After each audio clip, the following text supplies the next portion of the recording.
Peace, everybody. I'm Christopher Shaw. I am the Personal and Professional Development Committee Chair of the Urban League Young Professionals. I am also the owner of Final Flash Productions, and you are listening to the Urban Voice Podcast.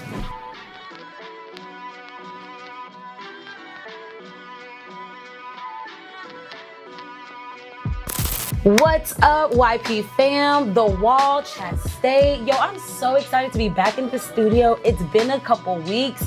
Not only are we back in the studio, but I got the man that's usually behind the camera. I got my dog Chris Shaw with me in the building. Woo! Give it up for Yo, I'm grateful to be here, man. I mean, like you said, I'm normally behind the camera, so this is, I've been waiting for this opportunity, so hopefully I'm not too long-winded, I'm not boring y'all, but here we are. Boring, y'all. This is when people talk about surrounding yourself with like-minded individuals, people who are going to challenge you, push you, and who see they see the best in you. Like, you are definitely one of those people that I value having in my community and just like being on my team, but also pushing me to that next level on any project that we work with. For sure. That's love. And yeah, I'm definitely, I've told you this, I don't know how many times, I got a lot of respect for everything that you do. So it's no surprise that I'm gonna, push you, and you do the same for me. So Yeah. So we're gonna talk about a little bit of a lot today, because a little bit of a lot. If y'all don't know, this is one of the most deep individuals I've ever met. I think that when we first met, how did we first meet actually? An event? Yeah, we met at an event. We met at the incubator. It sure was. Yeah, it was the incubator, and I'm a big person on getting in the rooms, and you can't surround yourself. You can't build a wise council if you're not out and about, right? So you have to get in those rooms and see what the energy is. And see how your energy flows within there. And it was one of them things where we just kind of knew that we had a natural connection in that way. And we just had conversation and just kept on rolling from there. So Yeah. And I think our dedication to being out and about and collecting that wise counsel is, like you said, really what sparked that connection. We were at the incubator, and I'm pretty sure we talked about just being more in the community, because I was kind of fresh back, about a year-ish in, and I was like, that I started my business. So now we're both part of YP, leading 2 major boards. We got a lot of action going on. For sure. How has being a part of these different organizations, and what's the significance of making sure you're present in those rooms when you're talking about owning your own business and having impact in the community? Great question, first of all. And I'm gonna give a little bit of a backstory. So Urban League for me was a launching pad for my business, in a sense of a hub for, these are where the people, like they always say, build out your customer avatar. Okay, yeah. My customer avatar was always coming in and out of Urban League. And so Miss Candy, shout out Miss Candy, she gave me the opportunity to really learn and grow my skill set with them. Because I'll be honest, looking back at some of those photos, that's why y'all don't see none of them photos. But she always gave humble me the beginnings. Right, sure, come on. But she always gave me the opportunity to keep showing up, and I took that, and I truly took advantage in the best way of that opportunity. And I always want to let them know that I'm here to serve, and like I said, being in there and working alongside them, I was able to land contracts with people like Unum, land contracts with people like EPB and things of that nature, because they already saw me doing the thing. And so I was able to serve them rather than, hey, let me give you an idea of what I can do. Yeah. This is what it is. Just show up and show out. Precisely. And so when I got asked to join YP, it was a no-brainer, because I wanted to know, well, what is Urban League? Because I didn't know what Urban League was. And they do so much stuff for young entrepreneurs and just young people in the city in general, but it's not something that's necessarily boasted about. Yeah. It's not in the mainstream media. It's kind of like a if you know. Right. And my goal is I want more people to know. Yes. And so I was like, okay, well, they give me these opportunities. They've been my longest standing client in my business, but I also know so many people. Like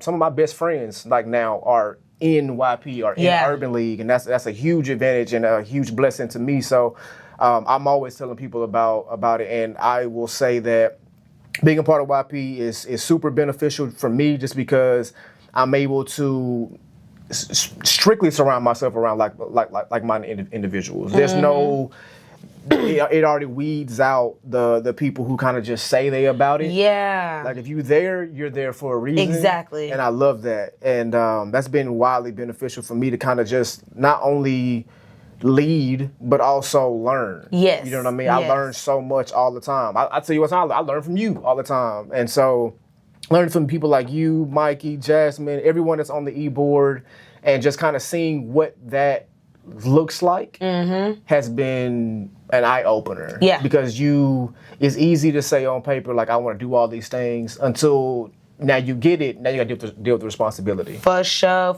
And then you got to really ask yourself, oh, am I really about this? And so I've been able to really ask myself that, like, am I really about this? And the support system has been there. It's not, I never feel like it's just me. Yeah. And so I'm definitely grateful for that. And you asked the benefit of being in rooms and things like that, right?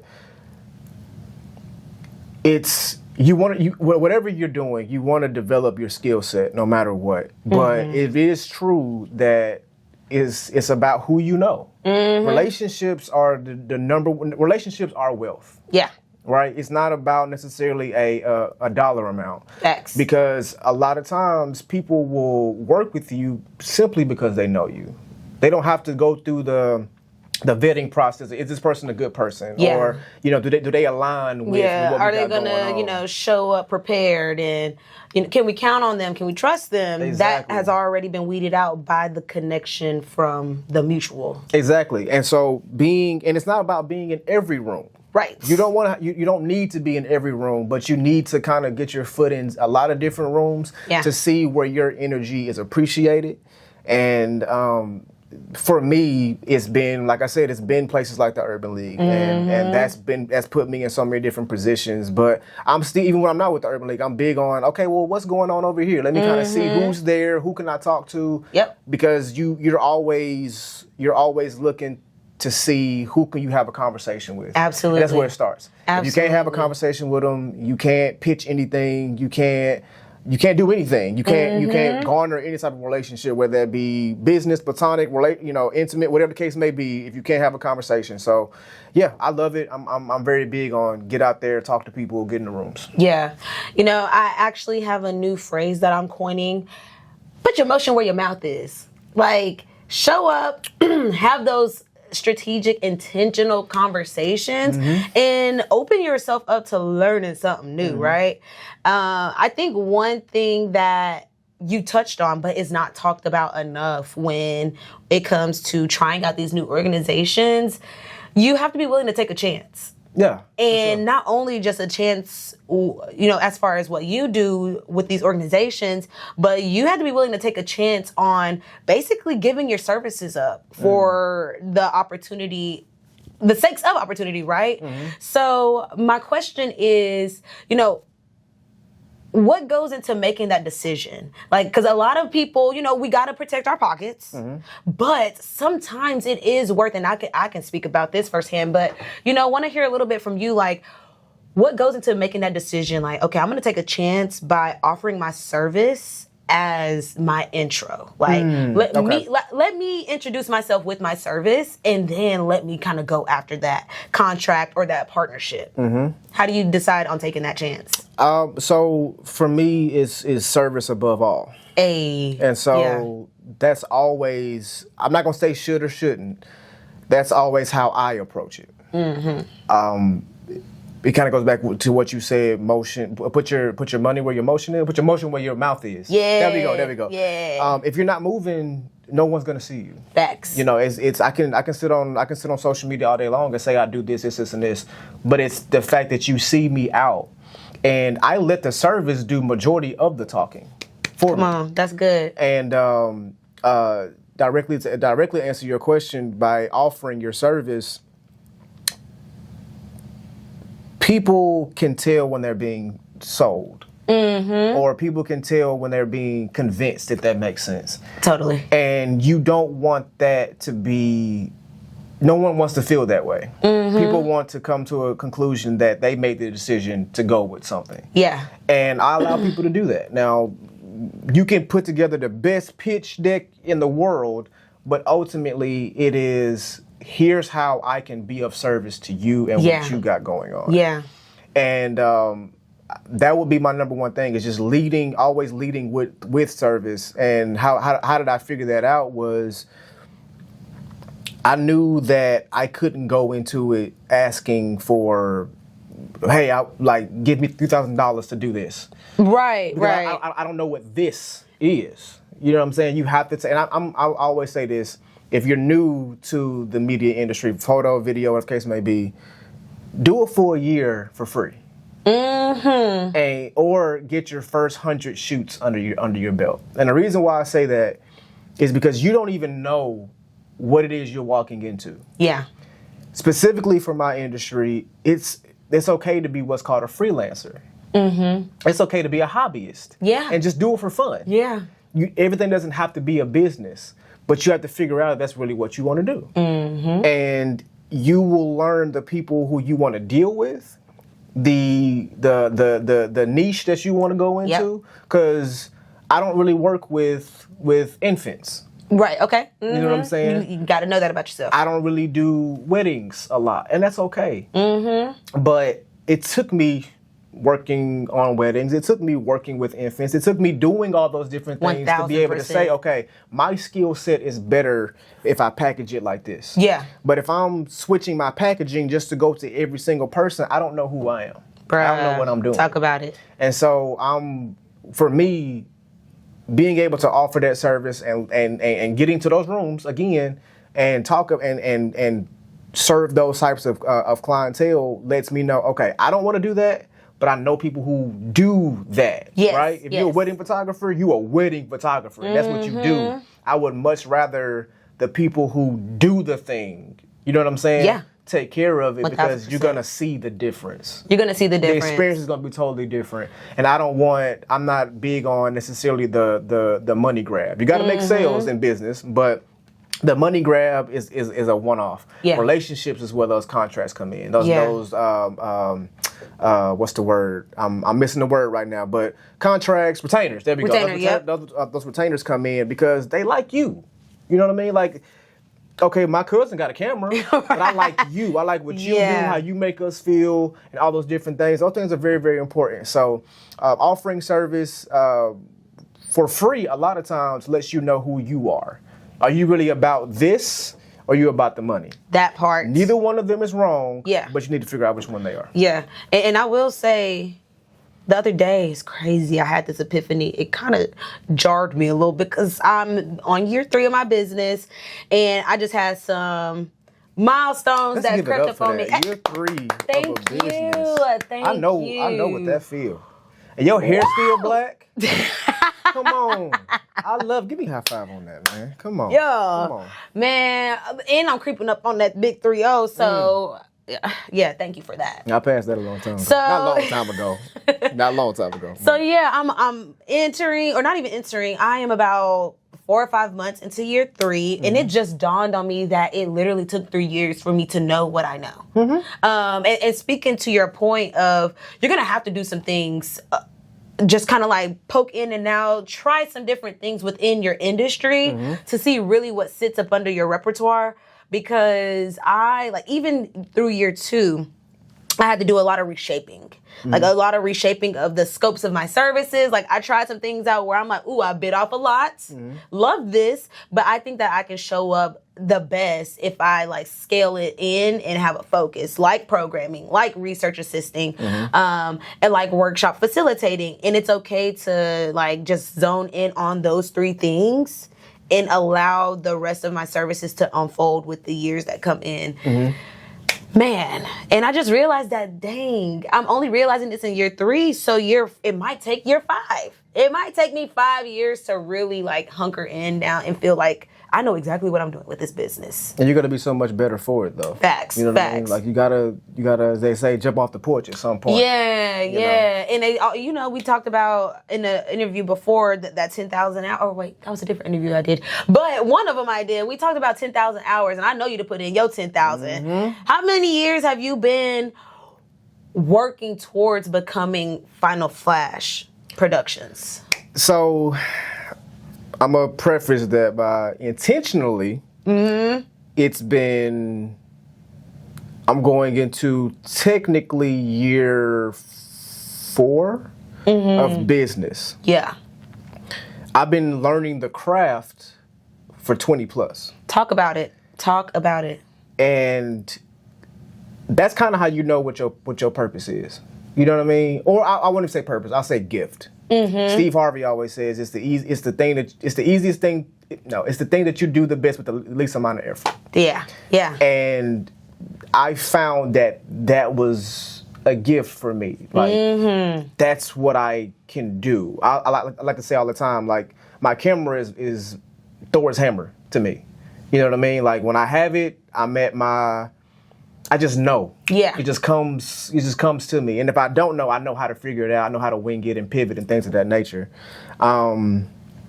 So the 10,000 hours aspect, you don't really stop. Yeah. Like you can put in the 10,000 hours, but that's just the threshold. Exactly. And I'm big on I've said this a million times, chop wood, carry water. Every time. So it doesn't matter it doesn't matter how good you get at a thing, right? It doesn't matter if you feel like you've mastered it. The thing that's gonna always keep you grounded is you always gotta chop wood, carry water. And what does that mean? I was sure about to tell the people what that means. So I'll use Kobe Bryant or any professional athlete, right?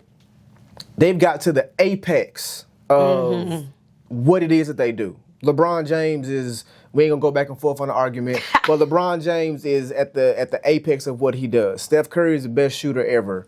They still practice. Michael Jordan still had a coach. Kobe still did hours and hours and hours of training after he was already considered to be one of the greatest of all time. After he's won the rings, he's still doing those things. And so it's the process that makes you great. It's the repeating of the process. This is a time thing, like it's a marathon. Shout out to Nip. And so you have to understand that you get to a specific point where the destination no longer matters. It's the process that I continuously do. So I'm 4 or 5 years into business, and I'm still offering my services for free to get into rooms and do these things because I love what I do. Right. I will still do these what's called test shoots. Well, I mean, we did a shoot. Sure did. You know what I'm saying? And I didn't charge because I wanted to shoot in that area, and I knew that you would be exactly what I needed to be. And it's easy to say, well, why would you offer your time and not woo? I'm a photographer. Yeah. Yeah. If I have to wait till I get paid to turn my camera on, I don't want to do this. Yeah. For real. You know what I'm saying? Yeah. Like if I have to wait till somebody's patting me on my back to do the thing, you know what I'm saying? So I'm always like, keep that blade sharp. You go into battle with a dull katana, you dead. Exactly. Right. Y'all can hear a lot of Japanese references. Yes. But you go into battle with a dull katana, you out of there. So keep on sharpening your blade. Get around people that's gonna sharpen your iron. You know what I'm saying? Yep. And keep you on your toes and be willing to be coachable. Yeah, 1,000%. That's the number one thing. 10,000 hours, I promise you ain't gonna be the GOAT the entire time. No. You'll probably never actually be the GOAT in your own mind. Let everyone else come to those conclusions. Like, whatever your goal is, stay on that. And let all those other accolades, they'll come in. You know what I mean? Oh, you won this, and you got that, and you did this, and you accomplished that. That's cool. But what I want is this. Yeah. That stuff just kind of came along the way. You know what I'm saying? So don't get distracted on that. But whatever you want to do, man, just put in your 10,000 hours and don't stop. Yeah, put in 10,000. One thing my dad always tells me, because I come from this is like a second generation of like entrepreneurship. So shout out to my parents. But he always tells me, go where no one's been and make sure to leave a trail. Always make sure you leave a trail. And I think that those 10,000 hours is the trail. That's the proof of your journey. Like, this is what I've been doing. And being out in the community is like one of the best ways. If you leave a trail in the woods, great. I'm so glad you left a trail, but it might take a lot of people, some time to find it. But if you leave a trail in your community where people are constantly coming through, being raised, generations go by, it's more likely that someone's going to find that trail and they're going to be able to surpass it. They're going to be able to, take those steps easy, or at least follow your track in your community. So I think that's super important. You talked about we've had many conversations, and we talked about how you have been able to work with some of your dream clients here in Chattanooga. How special has Chattanooga been to your career journey? And also, has YP played a part of that? I know you're part of Protégé. Talk about some of the resources here in Chattanooga that has helped on your career journey in getting some of these dream clients. Chattanooga is, if you're a business, if you have any type of goal, Chattanooga is an incubator for that. Don't take advantage of the resources that are out here. It's fertile soil all through Chattanooga. Being a part of organizations like YP, and then being a part of stuff like Protégé, Level 1, which is a cohort that's offered by Urban League and things of that nature. Again, it goes back to being in rooms and being in front of people that I'm big on networking, but some of these rooms are curated to make it easier access for you to network with certain people. Yeah. Right? Let's look at the incubator situation when you and I met. Right. If we hadn't met in that room, who knows what that first meeting would have been if we just met at YP. Our dynamic would have been totally different. Yeah. You see what I'm saying?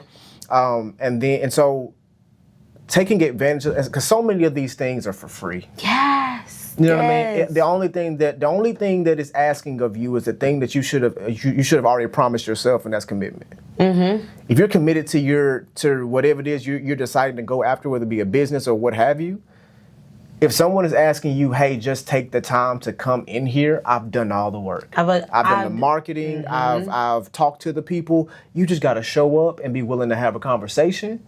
If you can't do that, I don't know how you think you're finna get from point A to point Z. Exactly. Because it's not gonna happen for you. So exactly.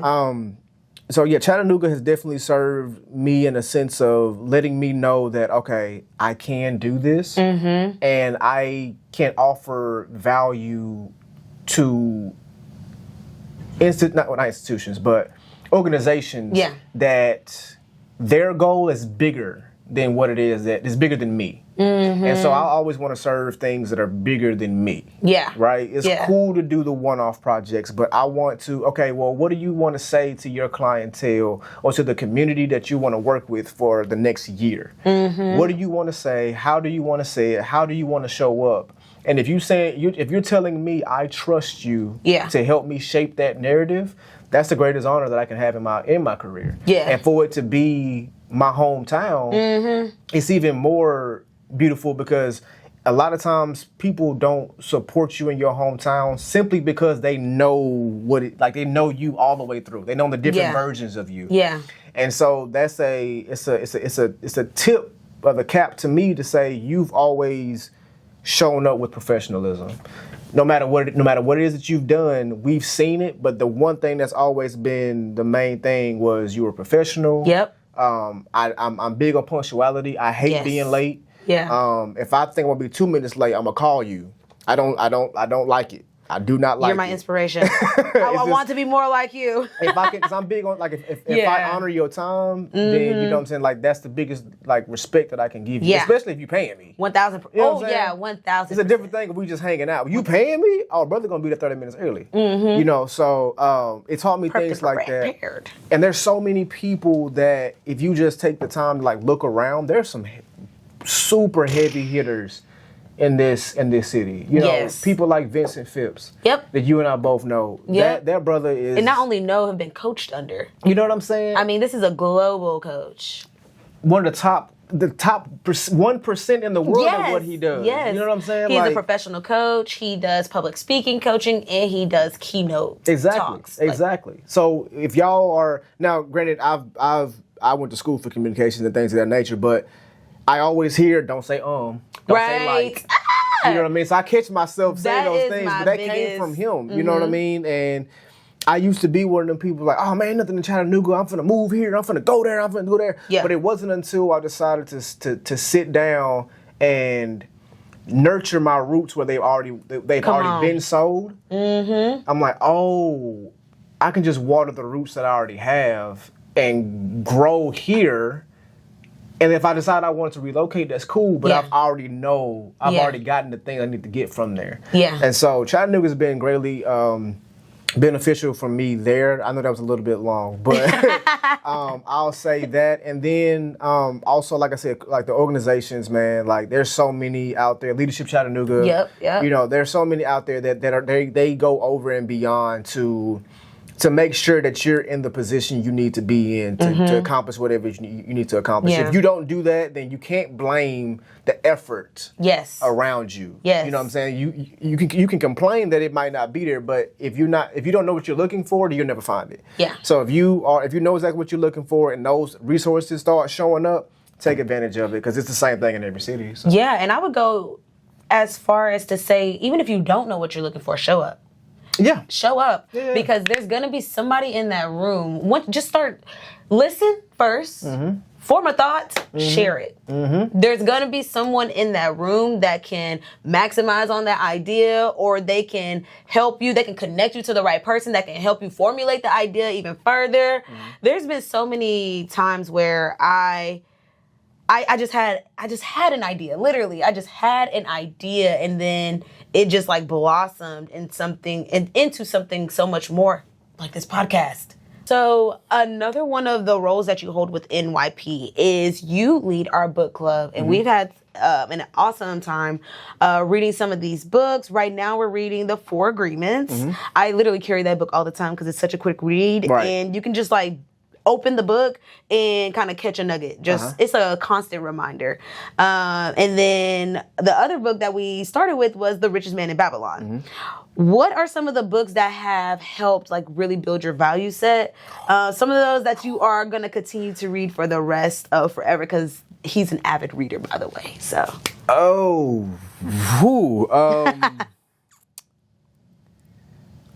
Four Agreements is definitely up there. The 7 Habits of Highly Effective People. Really, Stephen Covey's body of work I really enjoy.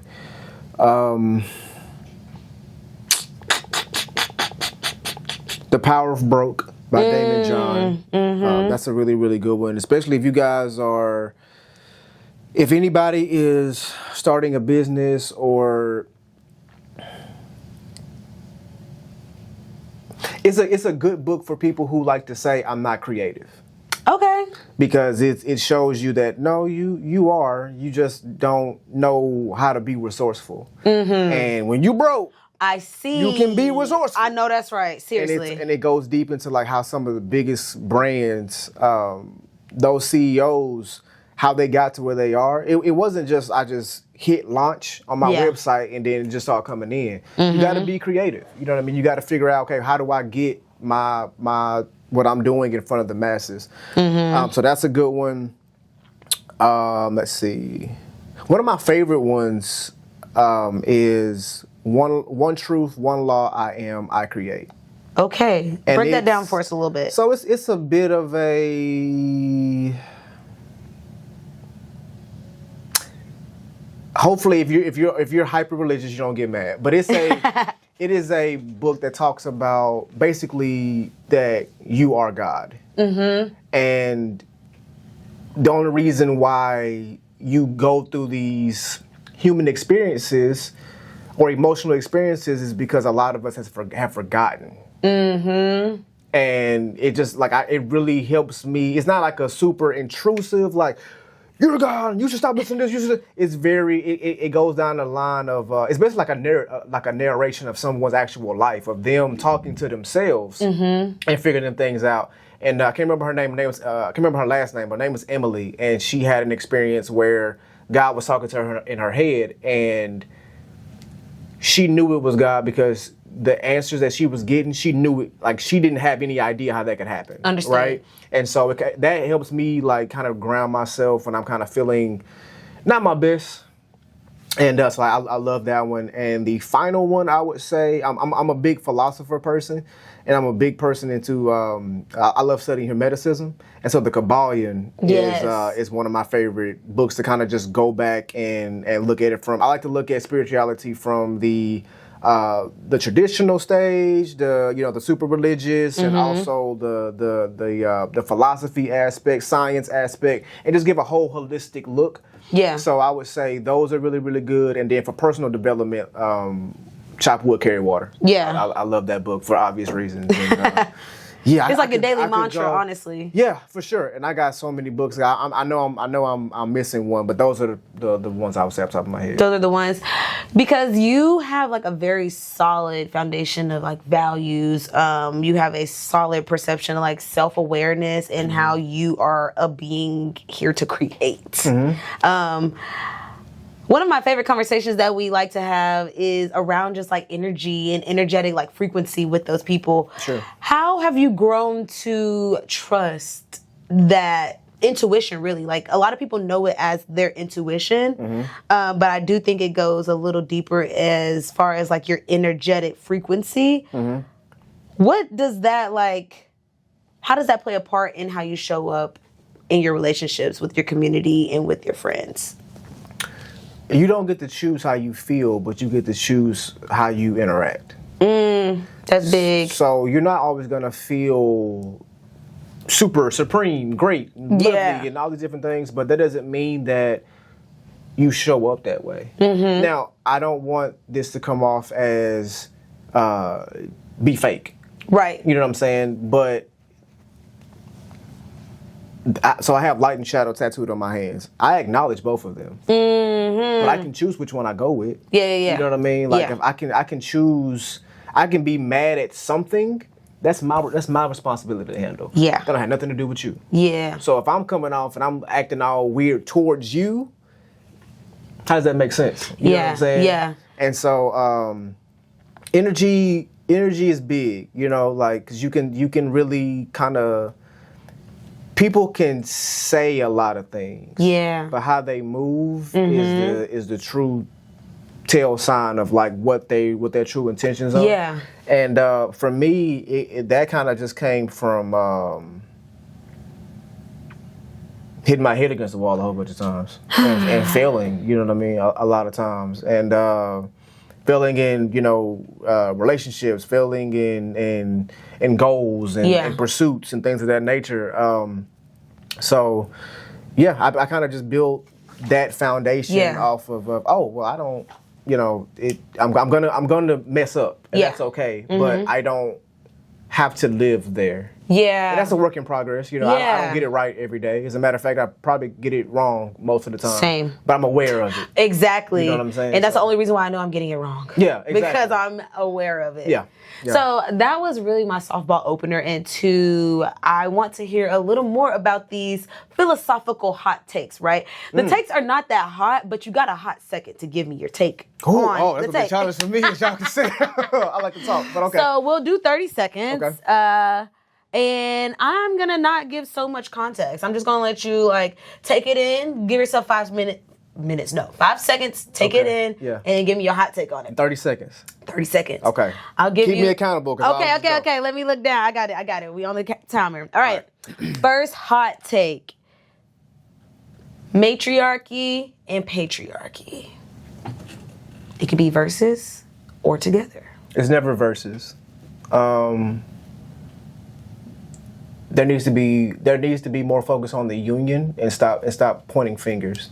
The patriarchy, I feel, has been diluted, and therefore the matriarchy doesn't feel safe. And so the patriarchal line we have to step up in order to create that safe environment for the matriarchy to then create that safe world for us, for the patriarchy.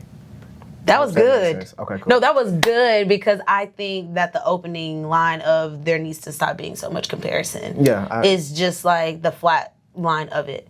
When we start talking about like we have to support each other. Like there's no me without you. Like I talked about this with someone else that, you know, one of the philosophies that I like to go by is like womanism, because it talks about my relationship in the community rather than just me being the woman in the community. I am someone's sister. I am someone's daughter. I am someone's, well, I will be someone's grandmother. You know, I am somebody's auntie, you know, and it talks about the relational aspect rather than just the positioning. Yeah, and they have their own, you know, set responsibilities. So the patriarch cannot compare themselves to the matriarch because you have your own roles, but you have to come together. So what comes from that, like you're the stump, you're the root. What comes from that, it kind of shows the unity. So. I feel like this is one of those conversations that has been, it's like a puzzle with your eyes closed. Like, I feel like this has been something that we have been trying to put together, but we're really not seeing each other on it. Are you saying like in our community or globally? You know, I want to, hot take, literally, I want to say globally, but, you know, like our ancestor Malcolm X, like he said it best, the most disrespected being in the world globally is the black woman. And I think that so it's not like, so when I say that, it's like, if we can work on it in our community, the black community, the diasporic black community, that is the world. So hard to say our community or globally because our community is global. Yeah, honor your house. That's what it boils down to. Yeah. Start with you, and we can make it global. How about that? Honor your house, and everything will kind of just build from there. Okay, awesome. No, that was good. I took up more time than a hot take. Okay. Love as the revolution. I don't get any kind of context, do I? No. Love as the revolution? Yeah. Okay. And tell me. If we can figure out a unified idea of what love is, that'll be the coming together of man and woman, and that'll be the revolution. Because going back to the first question, we've been divided for so long, especially in our community, because we don't really know what love means. And it's like, oh, well, love is this, love is that. Well, if we can't figure out what love is, we can't figure out what God is. I'll just, I'll just stop on that. That's big, and I just knew you were gonna take it a little further. Is like, and if we can't figure out what God is, we can't figure out who we are. And I didn't have time to go there. But I can go deep like that. But yeah, that's true too. That's true too. Now. Oh my gosh, I'm over here because I wanted to find the name. One of my favorite books is by Bell Hooks, and it is all about love. God, I'm so glad that came to me. All about love because, and that's kind of like where that hot take came from, because she talks about love as a basic human right, honestly. She talks about that in many different dynamics too. She talks about it from the parental standpoint. She talks about it in an intimate standpoint. She talks about it in a friendship standpoint. And basically it's like love should be in everything that we do. Absolutely. It should be a part of every relationship that we're in. Absolutely. And so I think that when we talk about getting to the promised land and finally becoming who we have always been meant to be, love is the root of it, because there's no way that I can love you and treat you in vain or create something in vain, you know? So I really love that book. If you haven't read it, Bell Hooks, All About Love. Yeah, definitely send me that. It's one of those things where it's like, let me go check some of these relationships I got going on, because I don't know if I need to recheck myself. Like, I need to recheck myself, recalibrate, because I mean, we live in this world where like self-care has become a marketed buzzword. And it's like we have to remember to love ourselves. That's wild. Yeah. You know, like Yeah. you spent all this time thinking you love someone else. Or You- searching you don't- for it. You don't love yourself. You know what I mean? So in any relationship, how do you treat, you know what I mean? Like if I don't treat myself well, don't be my friend. No, facts. Facts. You know what I'm saying? So I be telling my friends, girl, slap me silly. Like, let me know if I'm tripping.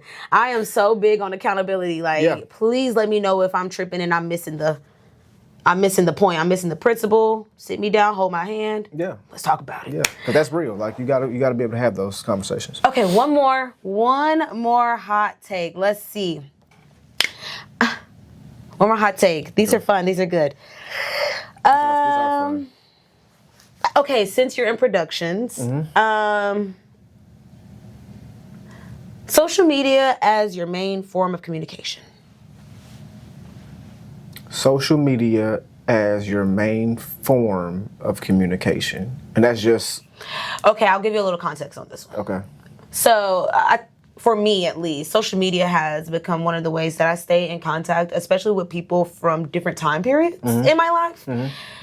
However, social media stresses me out, and I always tell people I'm an IRL type of girly. Like, you're never gonna get the fullness of me unless we are in real life. But there are so many people, like we kind of talked about, that have grown comfortable with the COVID era of things, where it's just like the most communication, the most learning they do, the most interaction and engagement they do is through mass media. Yeah.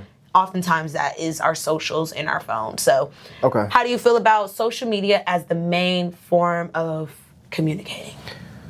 And go. Nowadays, social media is they've just found a way to market human, like natural human interaction. Throughout time, we're marketed the things that we as humans have a natural right to do, and so it's a form of like if my family member lives across the country, social media is the only way I can do it. Yeah. But if you're not willing to go out and have a conversation without your phone, you're missing out on the human experience, and you're kind of fading more to that more robotic state to where you are building a persona that's not really real. And I know I'm going over time, but AJ, I forgot about the time. One of my favorite artists, AJ McQueen, in one of his songs, he says, you're telling us who you're supposed to be, but the person online ain't who you post to be. Let that sink in. Oh, So and look, in that AAVE, you caught it on the first time, cause you know what I'm saying? So supposed to turn the phone be. off and go out and have a natural conversation and be around those people. Because we're social creatures. We're supposed to be around each other. Yeah. This idea of isolation really ain't real. You know what I'm saying? Like, there's times when you're supposed to be by yourself, but it's not a lifestyle. that is so good. AJ McQueen hard, bro. Yeah, he tough. He tough. Listen, in every interview I do, he comes up. I'm putting y'all on, bro. Nah, for real. Free game. And I'm not being paid to do that. But Not by me. But right, but I mean, yeah, like he be on some stuff. But yeah, man, like it's don't like social media ain't real. That's good. real. And I really think that, I don't want to, it is not real. It is exactly what we make it. And I don't want to give social media too much of a bad rep because like you said, this is a way that we can keep long distance relationships going. For sure. It's a tool. It's such It's a definitely a tool. tool. And I think that's the biggest part is making sure you use it a tool for your community. I used to be like, I'm just going to be in the shadows, or actually not. I want it to be, I would say. I want it to be just in the shadows of social media, but that kind of goes back to that thing where it's like, are you in the game or are you on the sidelines? How can you shine your light if you stay in the shadows? How? Sway? If you stay in the shadows, you become shadow. Is that what you want? Who's doing the interview here? You're right, my bad. You're right. I learned from the best though, because I'm normally over there. No, that was good. That was good. And you're right. Like, that's one of those things that I actually have to become comfortable with is the light that you bring into a room. Because the shadow is offended by light. And I think that people need to start recognizing when they do carry light.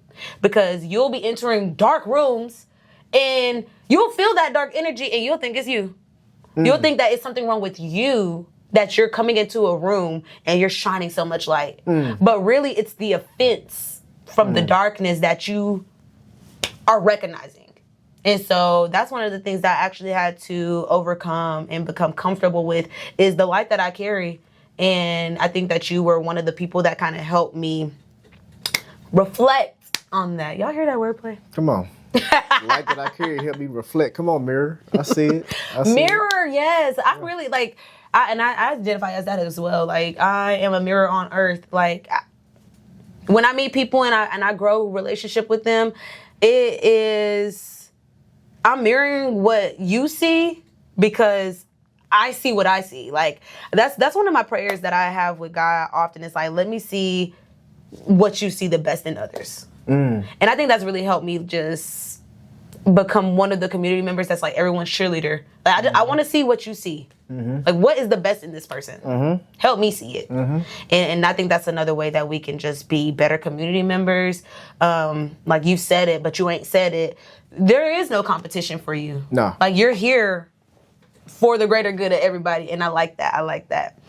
But we can go on all day. For sure. We can go on all day. I'm just here waiting on more questions. Exactly. You know what I'm saying? Like, well, I guess, to keep me from rambling, I'll just wrap it up by saying thank you for all of your service. One, like, real stuff. Not enough people get their flowers. And that's one thing that I always try to do is, like, give you your flowers. You were just speaking with UTC. Wait, before we go, okay, please tell us a little bit about being on the big stage with UTC.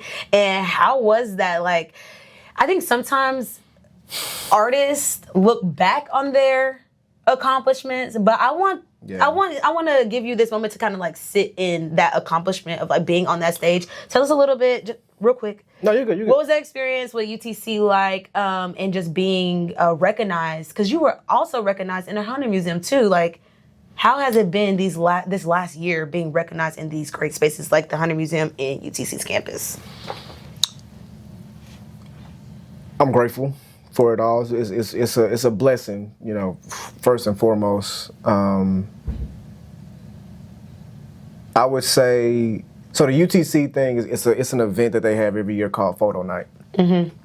And my old professor, photojournalism professor, Billy Weeks, he holds it every single year. And Billy Weeks is again one of those gems in Chattanooga that you don't know until you know. He's he's a world-renowned photographer he's been world-renowned longer than I've been alive. Wow. And I didn't recognize how much of a impact he had on my life until I graduated.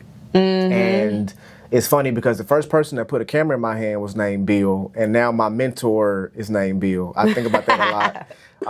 But so he was the person that that told me, like, hey man, you could do this. I didn't know that this was a thing. He was like, you could do this.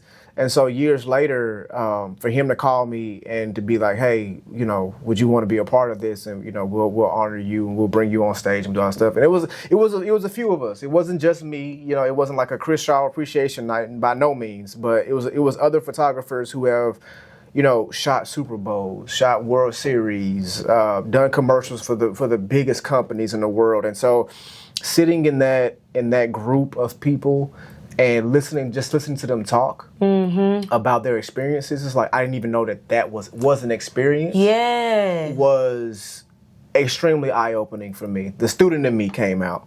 But going on stage, it unlocked I don't say unlocked, it's not locked up, but it activated, that's a better word. It activated my teaching gene. I love to speak my perspective on certain things that could maybe make you think, not change, but just think. Yeah.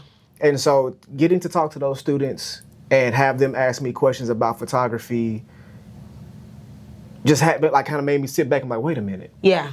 I was y'all almost 10 years ago. It's crazy time. And I'm sitting on this stage. And like you said, photographers don't get this type of honor to where you're brought on stage and like the big screen behind you. Yeah, because you're already behind the camera. You know what I'm saying? So we're so busy making other people look good. So to have and this is a packed out I don't know if you've been to the Fine Arts Center at UTC, but that amphitheater was packed. Wow. Like 500 people. That's awesome. And I walk out on stage and people are cheering because of my work. And that's one of those things where I say a lot, this is what purpose looks like. Because I never would have, I couldn't have imagined that, you know what I'm saying? So it was beautiful. Hunter Museum has been amazing because I never thought that was a platform I could get to. I never thought about that. And I had an idea to do a presentation there, and I'm like, I ain't got the money to get in there, But God bless Miss Adira. She always tries to find a way to work with us. Yes. And whenever I have an idea, I'm like, hey, how can this be beneficial to make sure both of us? And she sits down with me, she works with me, we kind of brainstorm together. And I've showcased in there 3 or 4 times, and just to even say that is mind blowing. Yeah. And so I'll say all that to say, man, it's just a blessing. I'm just grateful to the Most High that I've been able to be a vessel, and hopefully I'm continue to make impact. Yes, that is so great. That's so great, and I don't want the idea of community to ever become like a cliche buzzword because it's real. Like, having people that support you, that know your skill set, that can vouch for you, that want to support you, like, that's everything. Yeah. So I'm so grateful to get a chance to work with you on so many different projects. I'm grateful to have you on my wise counsel. Y'all, this is gonna be my sensei at one point. Ooh. Look, the beard is already forming. I wanna be one of them old dudes in Japan, like just real quiet. Like, well, Mr. Chris did say that 10 years ago. I'm gonna be on my eat, pray, love journey with my stick. Yeah. Yep. Y'all don't know we master manifestors around here. Come on now. Don't be surprised. For sure. But I appreciate you, and it's all love always. And yeah, this won't be the last time. I appreciate you. All right.